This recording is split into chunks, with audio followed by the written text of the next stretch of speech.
Hello and welcome to this Altair AI Studio tutorial. In the video on model selection, we left off with a cliffhanger about optimization. Now we don't want to leave you hanging any longer, so here we will show you how parameter optimization can be easily achieved in Studio. So let's get started. We will repurpose the process created in the model selection tutorial, which you can see displayed here. If this is the first video from our series you're watching, then make sure to download the process and the data used here from our website. In our data loading via a process video, you can see how to import the processes and the data. Now let's go back to parameter optimization and our process here. In the cross-validation, we have a decision tree model for which we want to find the optimal parameter settings. We will optimize our accuracy by identifying the best combination of the criterion for splitting the attributes and the minimal gain.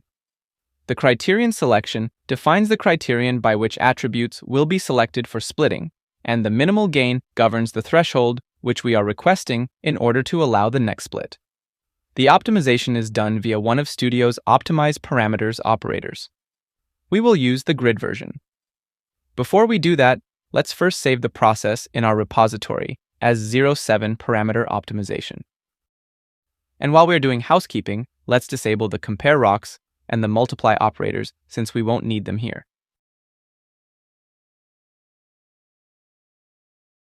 Now let's just cut the cross-validation out, connect the optimization instead.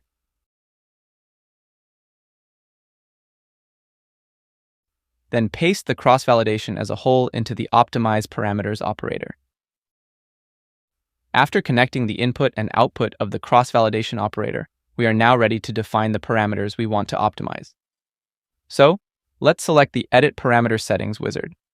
As mentioned, we want to optimize the model's parameters, so we select the decision tree first. The second step is to select our first parameter, the criterion, which then populates the rest of the dialog. We can leave all the defaults as we just want to loop through all the criteria available. We see information displayed that we are now creating 4 combinations, which is intuitive given the number of criteria chosen. The second parameter we want to select for optimization is the minimal gain. This parameter controls how soon splits are made, so the lower the threshold value, the larger the tree grows. Now that the dialog has populated further, we can define how we vary the criterion. To determine if 0.1, which is the default, is a good choice, we will test with higher and lower values through 100 steps. We have configured 404 parameter combinations, and given that we have a 10-fold cross-validation in each loop, it means we are really producing over 4,000 decision trees. As you can imagine, this can become pretty computation and runtime intensive, so you want to be careful about selecting the number of parameters and the granularity of your optimization. Now we can close this dialog, but before we start the process, which will deliver us the optimized performance and the parameters combination used for that, we will add a log operator so we can take a bit of a closer look afterwards about what happened during the optimization. The same can be performed by simply checking the log all criteria box here, but we will still use the log operator for a quick intro to it. We could specify a file name to create a file dump of the log, but we just want to have a quick look at the log. So let's move on to editing the list of content for logging. We certainly want to see the parameters we are optimizing for, so let's add gain and criterion first.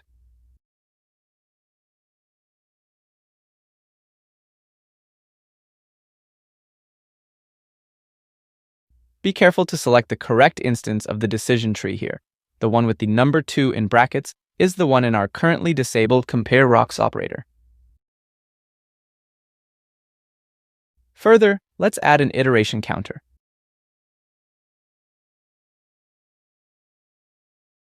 Of course, we want to know each loop's performance, so let's add that as well.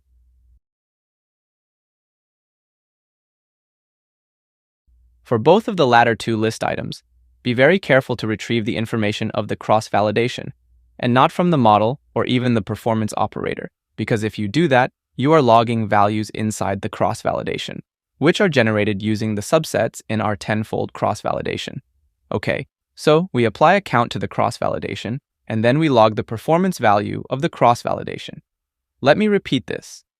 Don't log the performance of the performance operator, as that will only output the value of the last fold of each iteration going through the cross-validation, but you are usually only interested in the average performance over all folds of the cross-validation. Now, let's run the process. Nice.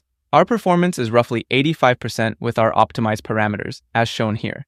As you can see, the minimal gain is close to the default of the decision tree, which was set to 0.1, but the criterion accuracy seems to yield a higher accuracy. To find out more, let's take a look at the log. We can see that iterations were performed for each combination of gain and criterion, and the log shows each performance. If we briefly create a chart displaying the parameters we varied and the performance for the different combinations. In that case, we see that it is not helpful to define a minimal gain parameter higher than 0.3.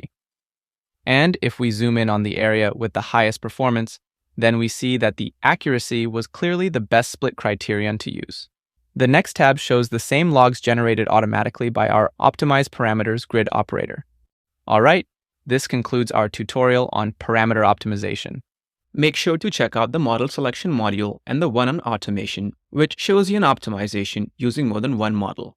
Thank you very much for watching.